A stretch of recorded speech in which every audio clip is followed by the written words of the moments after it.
कौसल्या सुप्रजा रामपूर्वा सन्ध्या प्रवर्तते उत्तिष्ठ नरशार्दूल कर्तव्यम् दैवमान्धिकम्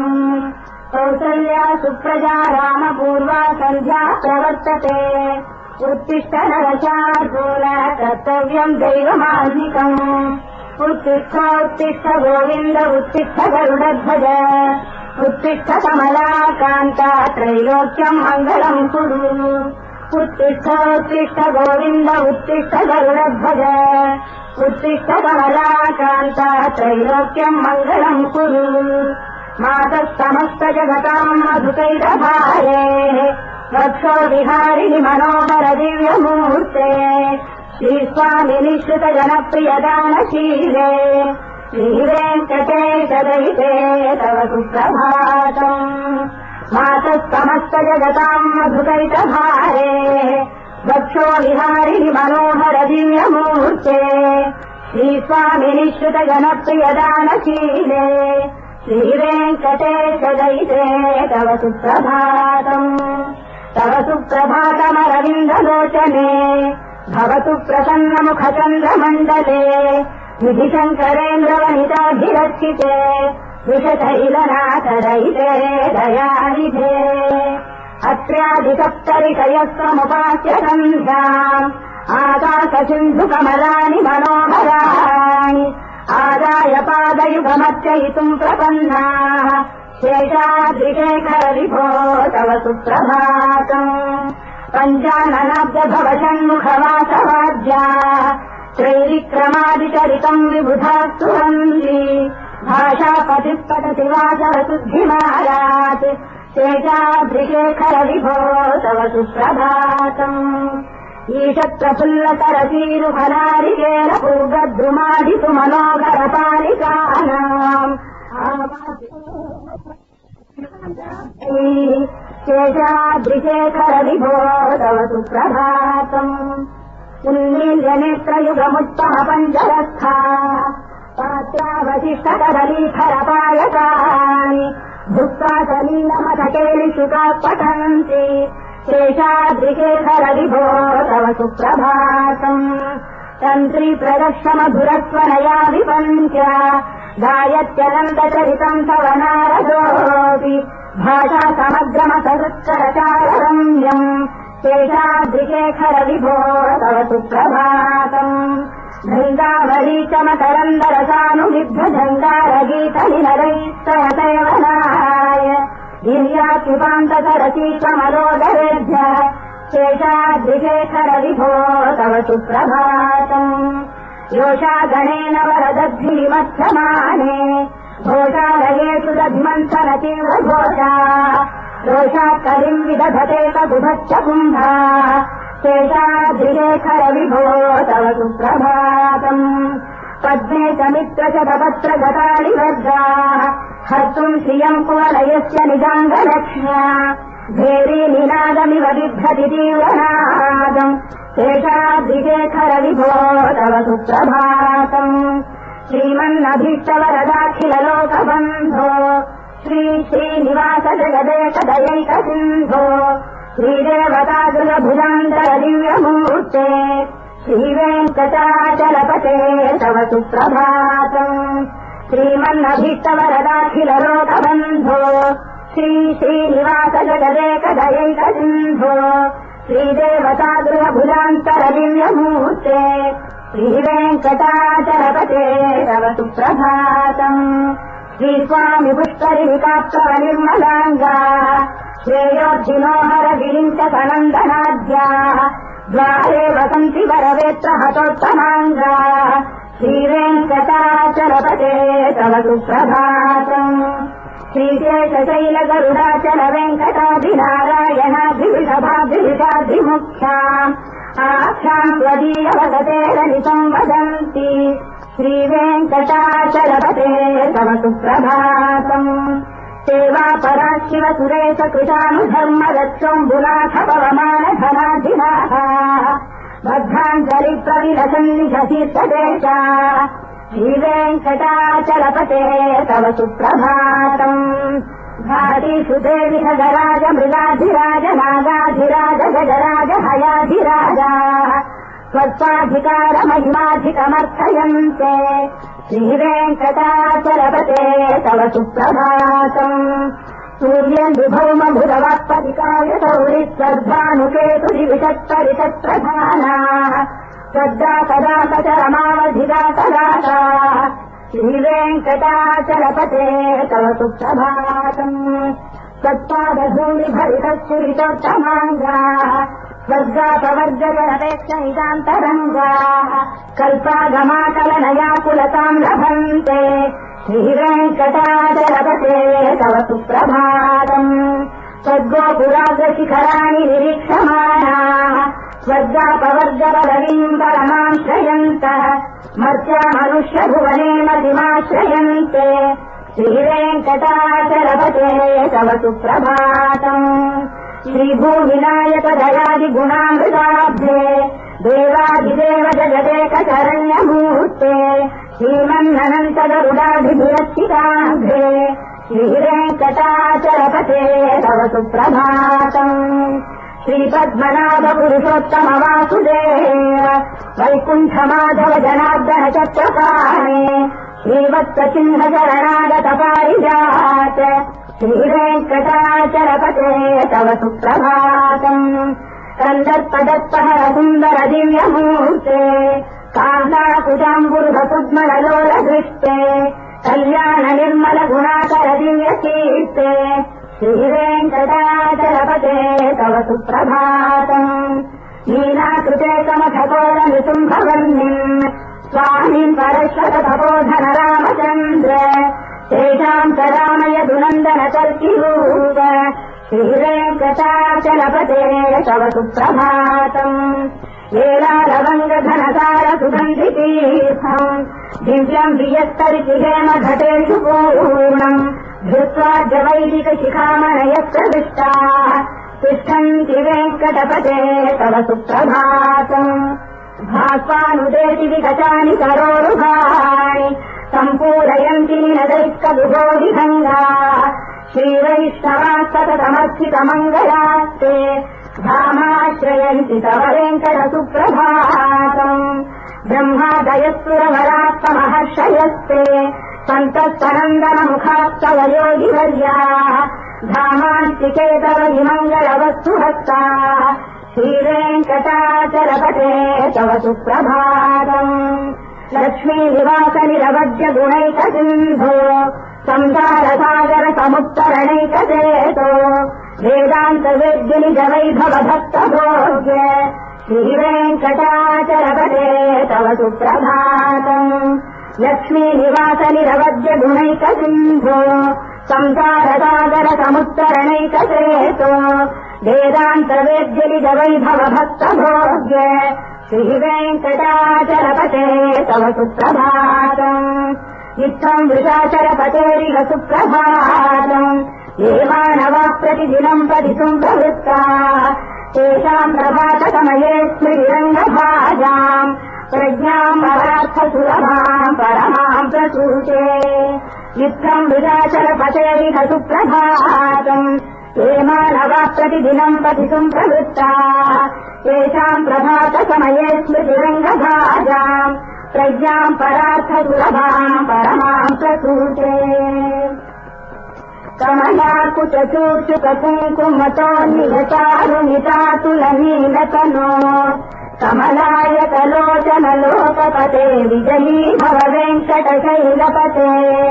कमलाकुचूर्चुककुङ्कुमतो निगचारुनितातुलनीलतनो कमलायतलोचनलोकपते विजयी भव वेङ्कटशैलपते सचतुर्मुख षण्मुख पञ्चमुख प्रमुखाखिल दैवतमौलिमणे शरणागतवत्सलतारनिधे परिपालय माम् वृषशैलपते अतिवेलतया तव दुर्विषहैरनुवेलकृतैरपराधशतैः हरितम् त्वरितम् वृषशैलपते परया कृपया परिपाहि हरे अधिवेङ्कटशैलमुदारमतेर्जनदाभिमताधिकदानरतात् परदेवतया गदितान्निगमै कमलादयितान्न परम् कलये कररेणुरवावसगोपवधूतरकोटिवृतात्मरकोटितमात् प्रतिवल्लविकाभिमतात् सुखरात् वसुदेवसुतान्न परम् कलये अभिराम गुणाकरदाशरथे जगदेकधनुर्धर धीरमते प्रभुनायक राम रमेश विभो वरदो भवदेव दया जलधे अवनीतनया कमनीयकरम् रजनीकर चारुमुखाम्बुरुहम् रजनीकर राजतमो विहरम् महनीयमहम् रघुराममये सुमुखम् सुहृदम् सुलभम् सुखदम् स्वनुजम् च सुखायममोघचरम्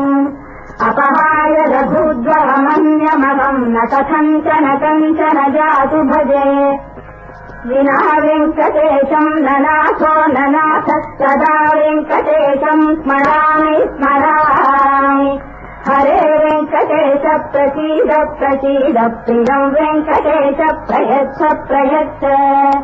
विना वेङ्कटेशम् ननाथो ननाथः सदा वेङ्कटेशम् स्मरामि स्मरामि हरे वेङ्कटेश प्रसीद प्रसीद प्रियम् वेङ्कटेश प्रयच्छ प्रयच्छ अहम् दूरदस्ते पराम् भोजयुग्म प्रणामे कयागत्य सेवाम् करोमि तदस्ते वया नित्यसेवा फलम् त्वम् प्रयच्छ प्रयच्छ प्रभो वेङ्कटेश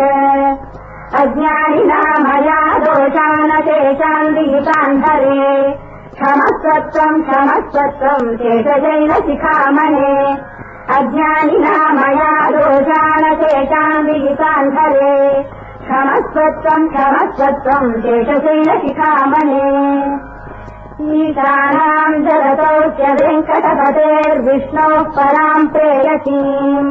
तद्वक्षस्थलनित्यवातरसिकाम् चक्षान्तिसंवर्धिनीम् पद्मालङ्कृतपाणिपल्लवयुगाम् पद्मासनस्थाम् श्रियम् वात्सल्यादिगुणोज्ज्वलाम् भगवतीम् वन्दे जगन्मातरम्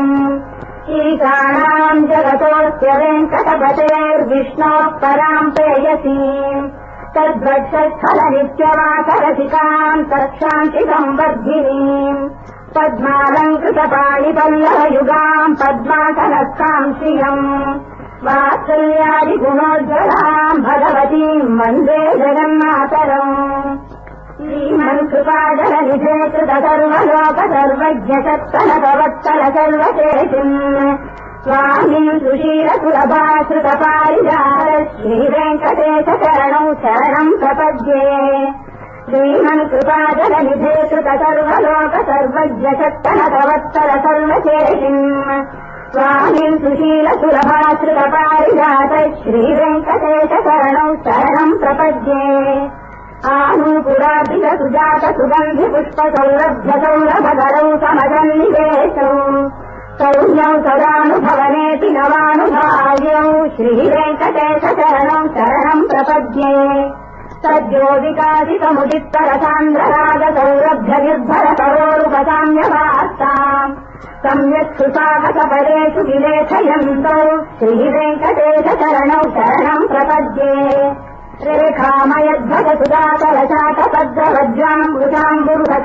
रेखामयद्भगसुदातलशातपद्रवज्राम्बुजाम्बुरुहकल्पकटङ्कशस्त्रैः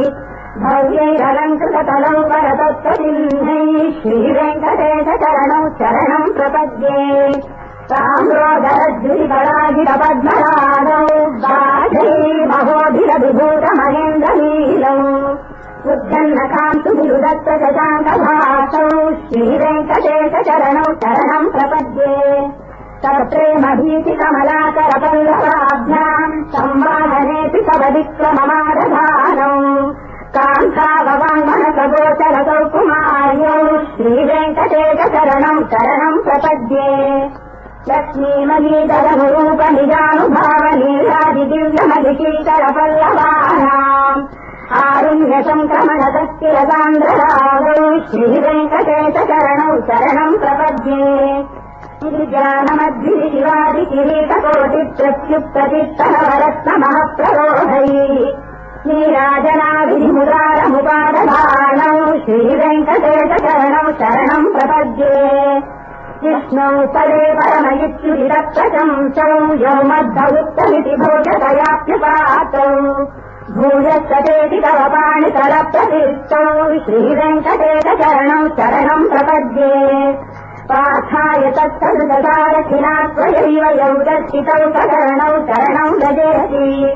भूयोऽपि मत्स्य निहतौ करदर्शितौ ते श्रीवेङ्कटेशचरणौ शरणम् प्रपद्ये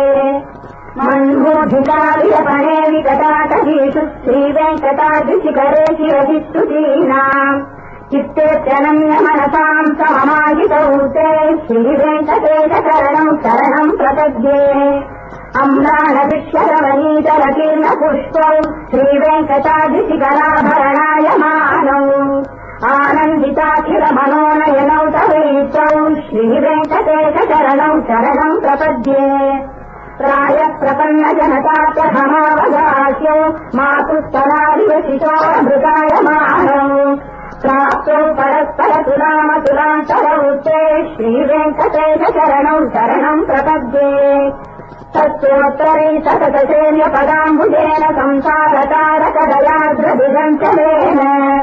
सौम्योपयन्तु मुनिनामदर्शितौ ते श्रीवेङ्कटेशचरणौ शरणम् प्रपद्ये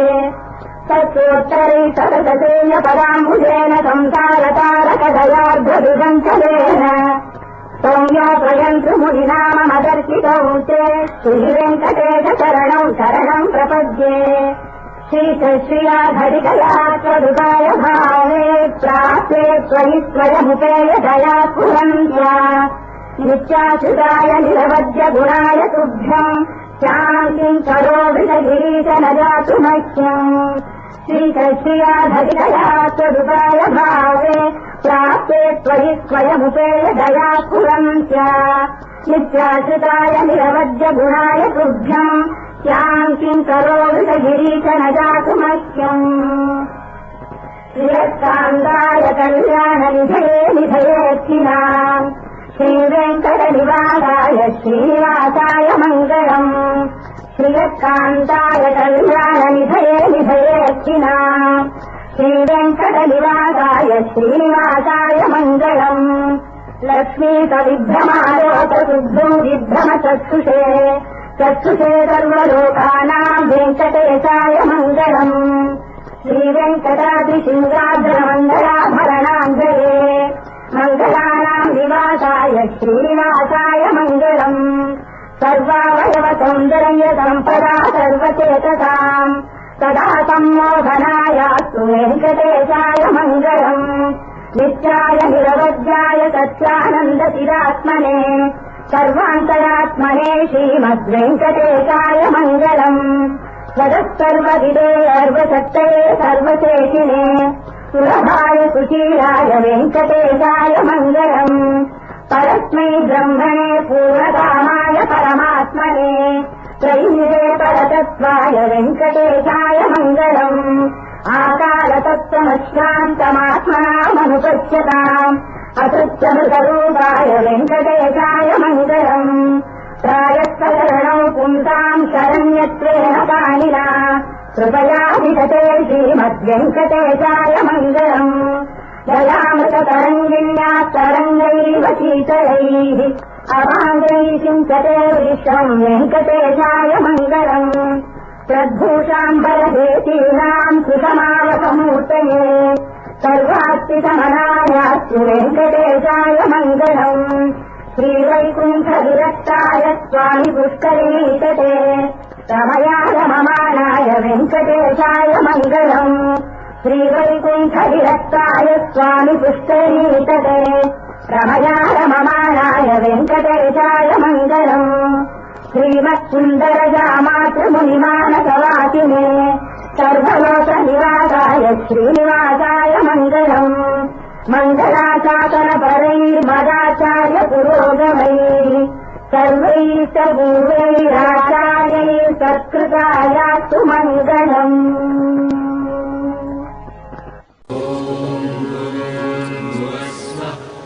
ॐ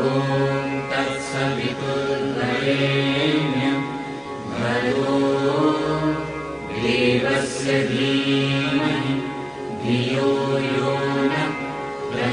सुदया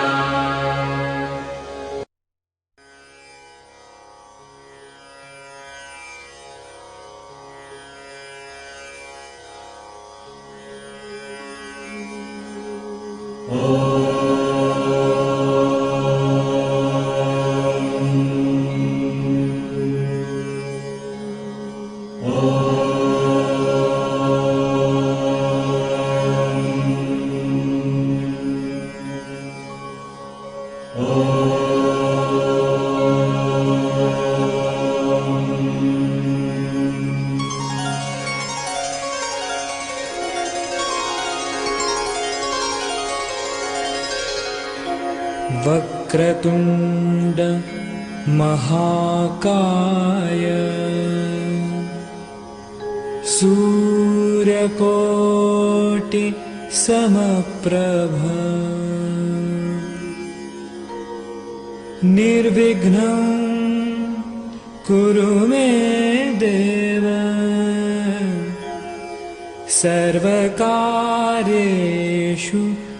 सर्वदा।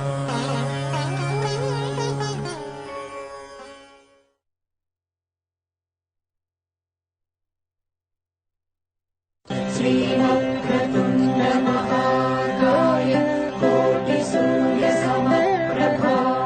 निर्विघ्नं कुरु मे देव शुभकार्येषु सर्वदा।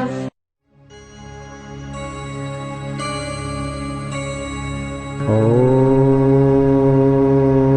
त्र्यम्बकं यजामहे सुगन्धिं पुष्टिवर्धनम् उर्वारुकमिव बन्धनान् मृत्युर्मोक्षीयमामृतात्। ॐ त्र्यम्बकं यजामहे सुगन्धिं पुष्टिवर्धनम् उर्वारुकमिव बन्धनान् मृत्युर्मोक्षीयमामृतात्।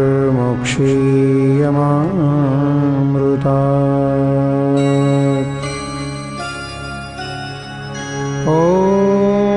त्र्यम्बकं यजामहे सुगन्धिं पुष्टिवर्धनम् उर्वारुकमिव बन्धनान् मृत्युर्मोक्षीयमामृतात्। ॐ त्र्यम्बकं यजामहे सुगन्धिं पुष्टिवर्धनम् उर्वारुकमिव बन्धनान् मृत्युर्मोक्षीयमामृतात्। ॐ त्र्यम्बकं यजामहे सुगन्धिं पुष्टिवर्धनम् उर्वारुकमिव बन्धनान् मृत्युर्मोक्षीयमामृतात्। ॐ त्र्यम्बकं यजामहे सुगन्धिं पुष्टिवर्धनम् उर्वारुकमिव बन्धनान् मृत्युर्मोक्षीयमामृतात्। ॐ त्र्यम्बकं यजामहे सुगन्धिं पुष्टिवर्धनम् उर्वारुकमिव बन्धनान् मृत्युर्मोक्षीयमामृतात्। त्र्यम्बकं यजामहे सुगन्धिं पुष्टिवर्धनम् उर्वारुकमिव बन्धनान् मृत्युर्मोक्षीयमामृतात्। ॐ त्र्यम्बकं यजामहे सुगन्धिं पुष्टिवर्धनम् उर्वारुकमिव बन्धनान् मृत्युर्मोक्षीयमामृतात्।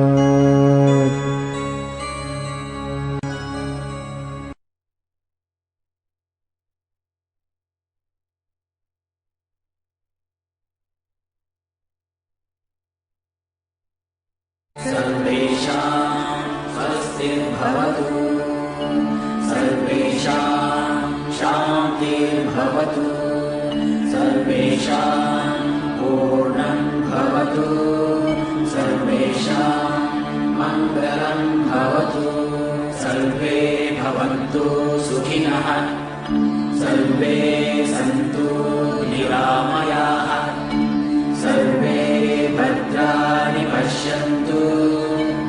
मा कश्चित् दुःखभाग् भवेत्।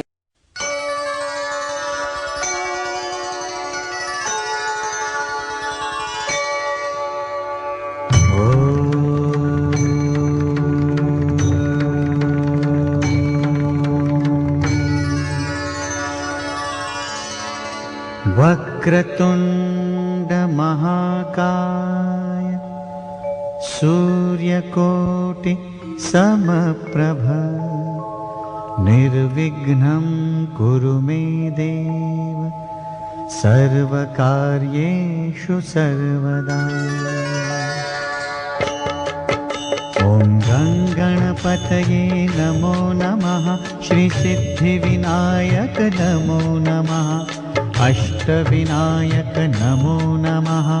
गणपति बाप्पा मोरया। गणपतये नमो नमः, श्रीसिद्धिविनायक नमो नमः, अष्टविनायक नमो नमः, गणपति बाप्पा मोरया। ॐ गणपतये नमो नमः, श्रीसिद्धिविनायक नमो नमः, अष्टविनायक नमो नमः,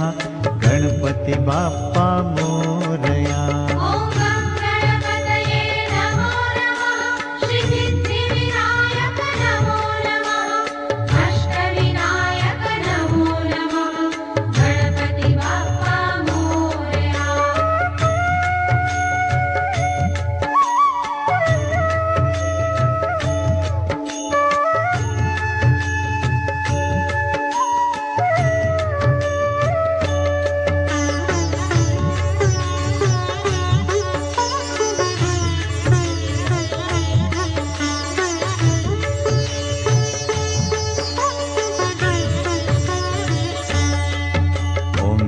गणपतये नमो नमः, श्रीसिद्धिविनायक नमो नमः,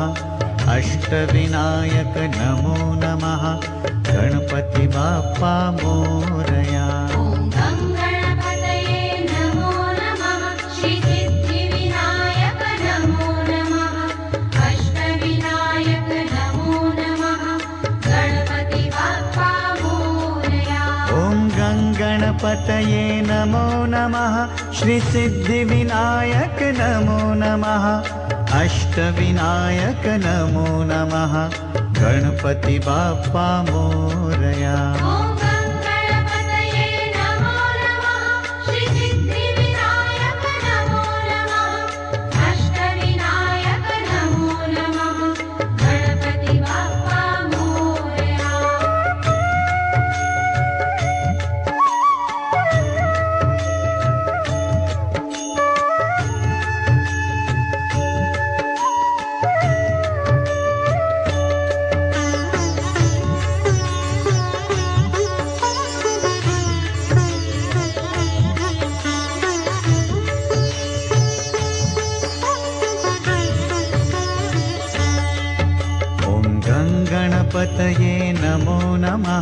श्री सिद्धिविनायक नमो नमः अष्टविनायक नमो नमः गणपति बाप्पा मोरया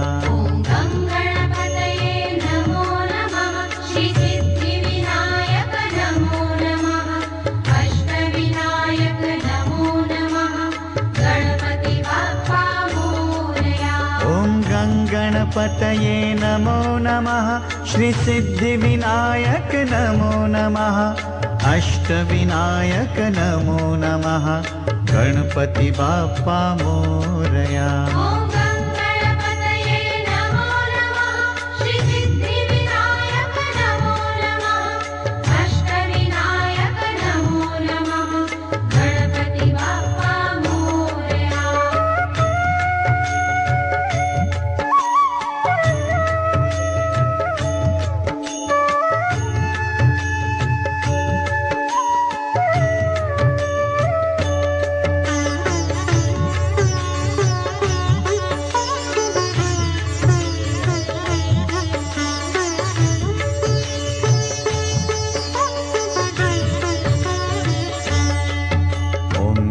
गणपतये नमो नमः श्री सिद्धिविनायक नमो नमः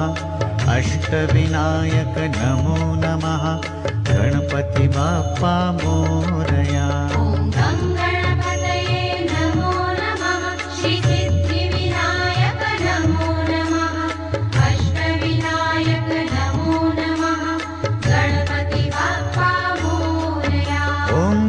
गणपतये नमो नमः श्री सिद्धिविनायक नमो नमः अष्टविनायक नमो नमः गणपति बाप्पा मोरया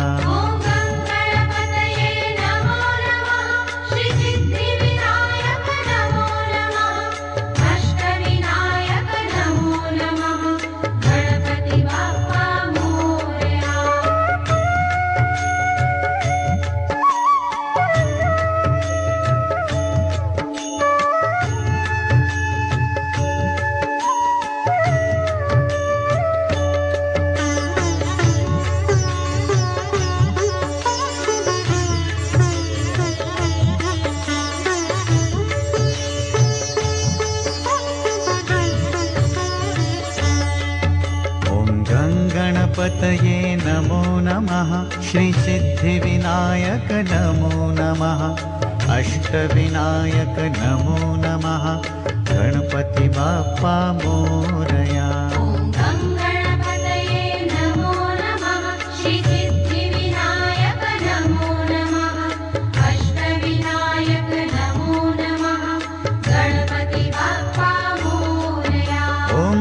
गणपतये नमो नमः श्री सिद्धिविनायक नमो नमः अष्टविनायक नमो नमः गणपति बाप्पा मोरया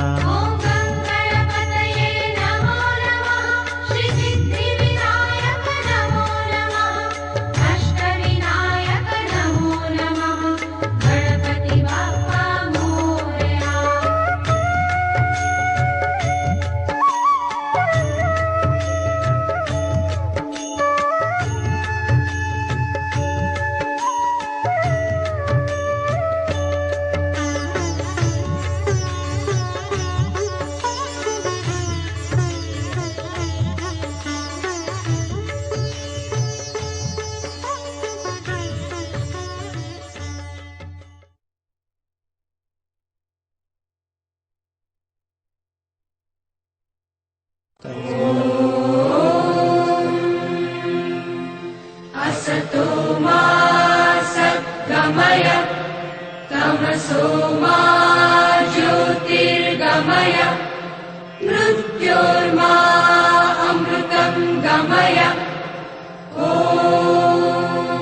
शान्ति शान्ति शान्तिः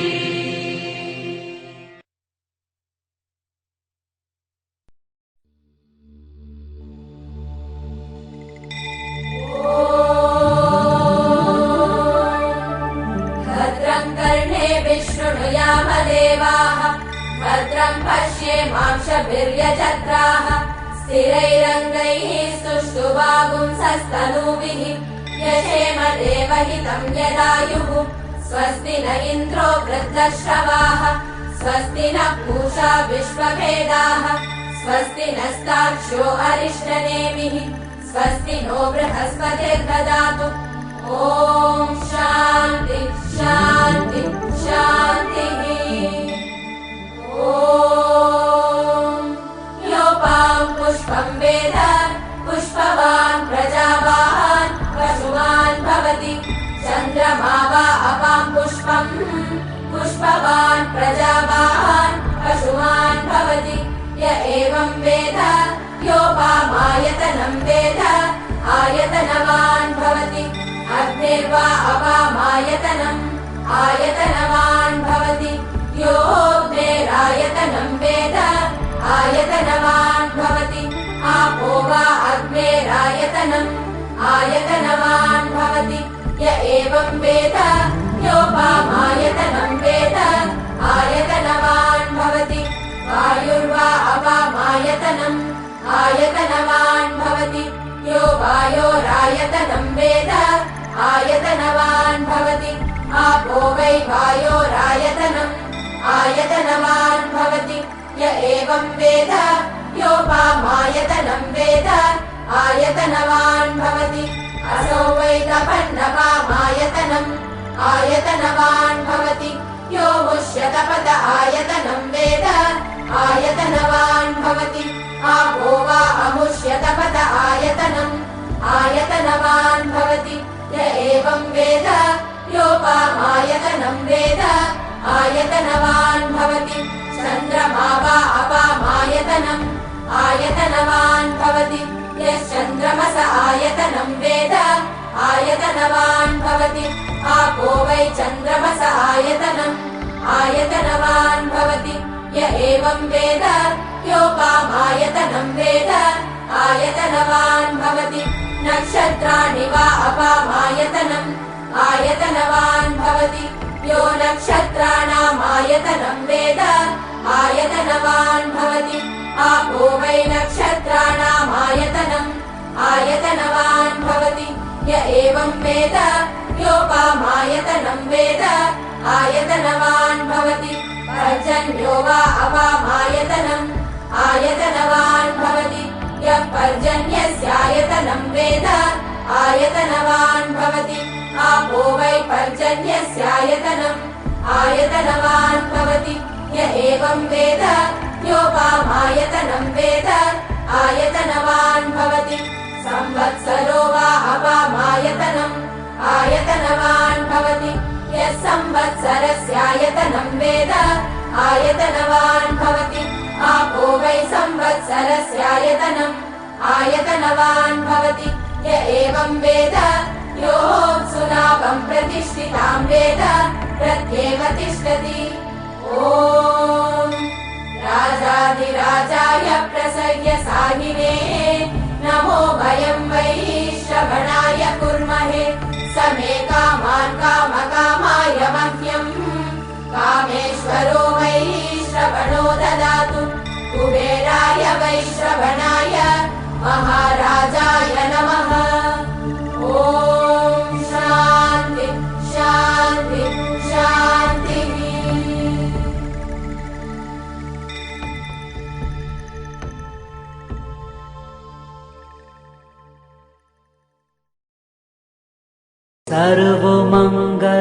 सर्वमङ्गलमाङ्गल्ये शिवे सर्वार्थसाधिके शरण्य त्र्यम्बके गौरी नारायणी नमोऽस्तुते।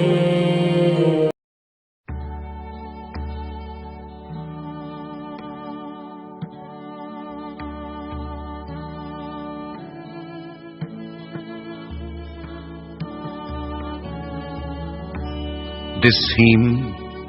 sung at the evening prayer at Sri Ramakrishna Temple, Belur Math, was composed by Swami Vivekananda and set to music in classical Dhrupad style by him. It gives an insight into the personality of Sri Ramakrishna and by its solemnity elevates the mind to a spiritual plane.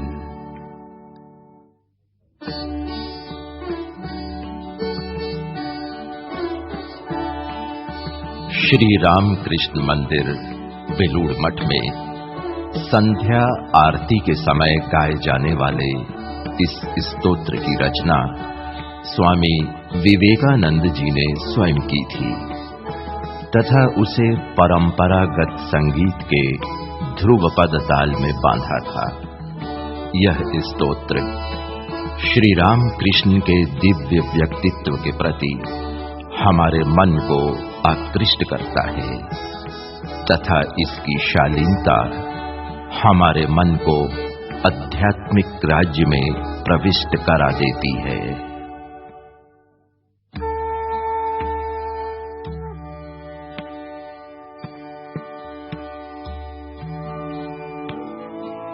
Belur মঠে শ্রীরামকৃষ্ণ মন্দিরে গীত এই আরাত্রিক ভজনখানি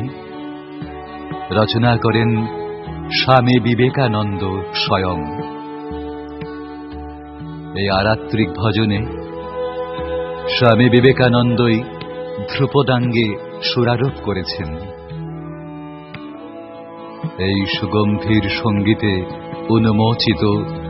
শ্রীরামকৃষ্ণের দিব্য সত্তা শ্রোতার মনকে অনির্বচনীয় আধ্যাত্মিক লোকে উন্নীত করে।